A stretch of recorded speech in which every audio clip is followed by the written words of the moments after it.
4 steps to run a marathon without getting injured.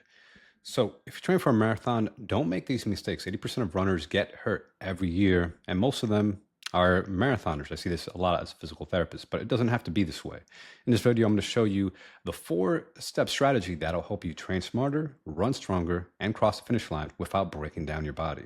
I'm Dr. Peralta, physical therapist and run coach, and I've run a marathon in sub 3:30. And over the last 10 years, I've helped hundreds of runners avoid injuries and smash PRs without running themselves into the ground. I'm going to show you exactly how to train for your marathon without getting hurt by following a proven science-backed method. So let's break down the 4 key steps every runner needs to master. 1, run smart. 2, strength training. 3, fuel properly. And 4, prioritize recovery and mobility. So step 1, run smart. Most runners train too hard too often, especially on easy days. So even though they might be following a beginner running plan, they don't realize that even though it says run easy, do an easy run, they're still training too hard. They're going like zone 3 and above, not even recognizing that they should be monitoring their training intensity. So what should an easy run feel like? It should be conversation, be able to hold a conversation. You could also use heart rate, right? So heart rate for zone 2 or easy run is about 60 to 70% of your heart rate max. So that being said, if you're not sure, if you're like beginner to marathon training, get a heart rate watch monitor, or at least use a talk test. Hey, can you hold a conversation? If you can barely, hold a full conversation with full sentences, right? It's a hard time doing that. You're probably training too hard for your easy runs and need to dial it back. You may even have to walk in some of your easy runs. That's fine. Oftentimes, if you're a complete beginner, run walk is totally fine. You can actually finish a marathon during run walk. So don't think that you have to push yourself too hard, especially if you're brand new to the sport.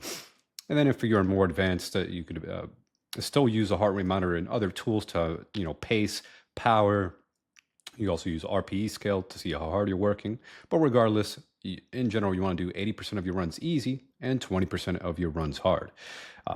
But also don't forget about the 20% hard, because especially if you're competitive, you're just trying to, hit a PR, run fast, qualify for Boston, you still want to do 20% of your run workouts hard. That means doing like tempo runs, speed workouts, intervals, track repeats, hills. So you still also want to do the 20% hard. So don't forget about the 20% hard and do everything easy. Now, if you're a beginner, it might be 90% easy and 10% hard. But as you get more intermediate and advanced, you want to try to get closer to that 80-20 ratio. So when I trained for my first marathon, I also made this mistake of, even though I had a training plan, I even was working with a run coach, a virtual run coach, I wasn't really paying too much attention to my intensity. I would have a tendency to push too hard on my easy days. I felt exhausted. My body ached, my knees ached. I felt like I was running with bricks in my legs. But once I backed off and kept my running easy, my virtual coach even, shouted me out like, "Hey, Ray, you're training too hard. Scale it back." Right? See, my heart rate zones were just through the roof, even on easy runs. Everything changed. My pace improved, and my knee pain went away. Right.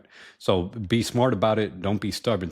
You think you're training easy when in fact you're training hard. And if you're unsure, use the heart rate monitor, do the talk test, RPE scale, different things until you really learn what true easy runs are. And then obviously do your hard runs hard when it's appropriate. So if you're training like 5 days a week, that might be just one day out of the week where you're training hard, and the other 4 days of the week, one's like an easy long run, and then 3 other easy runs of varying time or distances. Step number 2, strength training. So running alone won't make your legs bulletproof. Many people assume that running alone is enough exercise, that they don't have to do any strength training because you're already using your legs when you run. Duh. Well, that's a misconception. The strength training also doesn't make you bulky. Many people think that I'm just going to bulk up if I strength train. That's not right either. To bulk up, you still have to eat a lot of food and then do heavy strength training. But if you're not consuming lots of food like a bodybuilder, oftentimes you're not going to balloon, especially if you're doing endurance running training for a marathon. It's going to be very hard just to bulk up unless you're eating a whole bunch of food more, and that will actually help you stimulate muscle. So why it matters. So running creates 2 to 3 times your body weight impact force. Every time your foot hits the ground, that's 2 to 3 times your body weight. So if you're a 150-pound runner, that's 300 to 450 pounds of force going through a single leg, right? Which will actually increase your risk of injury if your body's not strong enough to handle the demands of running. The thing is, when you do strength training, it not only makes you strong enough to handle the demands of running, so you're more resilient, so you bounce back from injuries, it also improves your running performance. Your running economy can improve by up to 8%. That means you're using less oxygen to do the same amount of work, right? You could hold the same pace and not waste as much energy, so you're more efficient. So how should you strength train, right? You shouldn't just do, very light weights and high reps unless you're a complete beginner to strength, like you're completely deconditioned. Maybe you're much older athlete and you're not used to lifting weights at all. Yes, you can get some stimulus from doing light weights, but as you get progress, very quickly you'll find you have to go heavier and heavier to make the exercise more challenging, right? So I recommend sticking in the 8 to 12 rep range. That's 8 to 12 rep max, which is usually about 65 to 75% of your 1 RM, your 1 rep max. Focus on exercise like squats, lunges, leg press, deadlifts, calf raises, and do full body routine as well. Do this full body routine at least twice a week, and also have target strength goals, right? So uh, with the squat, I recommend to be able to squat at least 1.5 times your body weight for 1 RM, just one repetition max. So if you're a 150-pound runner, that's about 225 pound on the squat. Or even if you're more advanced, go to 2 times body weight, which would be, if you're 150 pounds, 300-pound squat, at least for 1 RM. And if you don't like to squat, you can also do leg press. You do the same principle applying the leg press, be able to leg press 2 times your body weight, or if you're a beginner, 1.5 times your body weight. So I used to think runners just need to do very light weights, but then I noticed that after a while, I just kind of maintained and never got any stronger. I was just kind of in this kind of, I was above a couch potato, but I wasn't truly strong. And then it wasn't until I started doing like heavy squats, heavy just strength training, that my paces actually improved. Even though my running stayed the same, just adding strength training, I got more efficient, and I was able to hold like a 6:30 pace for long runs. Usually I was only able to hold like an 8:30 pace. And just by adding strength training to become more efficient, more economical, I'm doing heavy strength training, because before I was just doing very light reps, thinking, oh, I just have to do light weights and just stick with light weights all the time and high reps. And I also see the same thing with runners who are injured. With that, oftentimes they come in, they're just too weak. Maybe they do some strength training, but usually they stick to the same thing. They don't change anything up. They don't go heavier. And oftentimes they have weak quads, weak glutes. And once we start doing heavier progressive strength training, it often fixes that and it helps them recover from their injury, and they go back to marathon training. Step number 3, nutrition. You can't outrun a poor fueling plan, especially at mile 20. So marathon running is just about training your gut as it is about training the rest of your body, your heart and lungs and muscles. You need a strong gut to be able to fuel properly, process that fuel and use it for energy. So during your long runs, leading up to your marathon, you should also be training with the fuel you plan to use, your gels, your drinks, etc. But also outside of your training runs, you should also be eating healthy as well. So just outside of running, right, you should be drinking 3 to 4 liters of fluid per day. So that's water, right? Drinking water, and it could come in different forms, right? You could get your fluid in juices and stuff, but I still recommend doing just plain water. And if you need more electrolytes, you can just add salt to your water. So 1/8 teaspoon of salt is 300 milligrams of sodium. Quarter teaspoon is about 600 milligrams of sodium. And then also having enough carbs, right? So eating about 3 to 4 grams per pound of body weight carbs. You also want to eat enough carbs, right? They come from whole grains, toast, bread, rice, bagels, etc. You definitely need carbs. Don't fall for this low carb myth that some people perpetuate. You do need carbs. Yes. Is it possible to get by on low carbs? Sure. But is it optimal? I'm going to say not. I've experimented both myself. I definitely felt and performed better on a high carb diet. I tried keto. Again, I'm not saying it's not possible to, you could actually train the long run and do it. However, it's going to be just more comfortable. Just eat your carbs, folks. Protein. Recommend at least anywhere from like 0.5 to 1 gram per pound of body weight, depending on your training volume. You don't necessarily have to do 1 gram per pound of body weight unless you're like a very competitive athlete. You're training like, 10, 14 hours a week, right? Oftentimes, most people can get by for like 0.6 or 0.5 gram per pound of body weight per day of protein. Again, you don't have to go to high protein diet. It's oftentimes you're just going to naturally eat more as you're training for a marathon, and going to that 0.6 gram is fine. Also, fats. You want healthy fats as well. So also 0.5 grams per pound of body weight of healthy fats. Things like avocado, peanuts, almonds, olive oil. So many different options are there, right? If you're eating healthy fats, it's going to help you with hormone production and just help your immune system so you recover better, so you're not always getting sick all the time, things like that.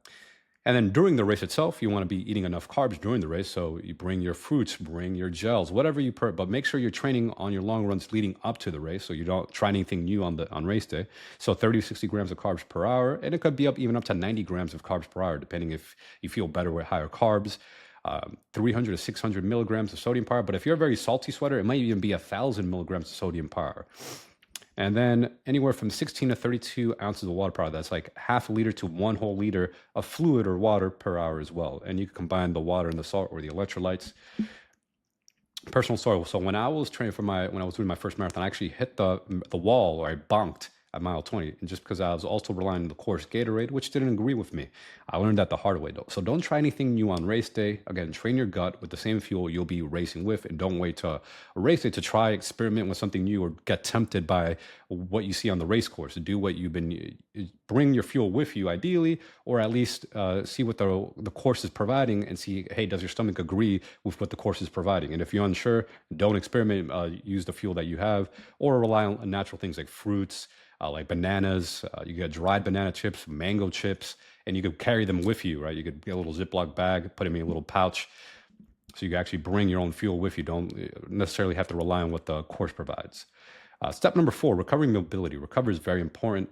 So many people know that they should sleep enough, but oftentimes many people are just sleep deprived, right? So sleep, mobility, managing stress will keep you healthy, right? So what to do? Make sure to sleep at least 7 hours a night. Right. Don't stay up on your watching TV at night or on your phone, scrolling social media, be like, oh, this is important. And then, oh, why am I tired all the time? Because you're just not sleeping enough. It's common sense, but so many people skip sleep. It's always wild to me especially even people who are, when I'm dealing with coming from injuries and stuff, like, oh, I'm having all these running injuries. I don't know why I keep getting hurt. And then I'm like, oh, are you just even recovering properly between your runs? You need to recover between your workouts. Also do mobility work. So many people ignore tight, stiff areas. Spend about 5 minutes per tight or stiff area. So many times runners have tight hips or hip flexors or hamstrings or quads or calves. So just do a combination of stretching, foam rolling, lacrosse ball. Get those areas nice and mobile. If you have multiple areas, yes, your mobility routine might be 20 minutes a day. Big deal. Make time. It's going to help you recover from injuries or even prevent future injuries, and just also make you a better runner. Especially if you're a desk worker, if you sit like 8 hours a day and then you only run a few times a week, definitely going to need mobility work, because sitting in that desk all day is just going to make your hips tight, your ankles tight, etc. So make sure you're doing the mobility work. Unless you also already cross-train with yoga or do something else to improve your flexibility. Oftentimes, many runners I work with often lack mobility and also not sleeping enough. So personally, I thought I could function on 6 hours of sleep. I kept getting sick and injured. I was getting colds, sinus infections, sore throats. But once I prioritized sleep and daily mobility, I recovered faster, helped to kind of avoid injury, and I could finally complete like training blocks for marathon training without always getting hurt or having to miss months off training. So to recap, to run a marathon successfully without getting hurt, you need to train smart, right? Follow this 80-20 approach. Build strength with real resistance training, appropriate. Fuel properly, right? Get your carbs, protein, healthy fats, hydrate, and recover daily, proper sleep and mobility.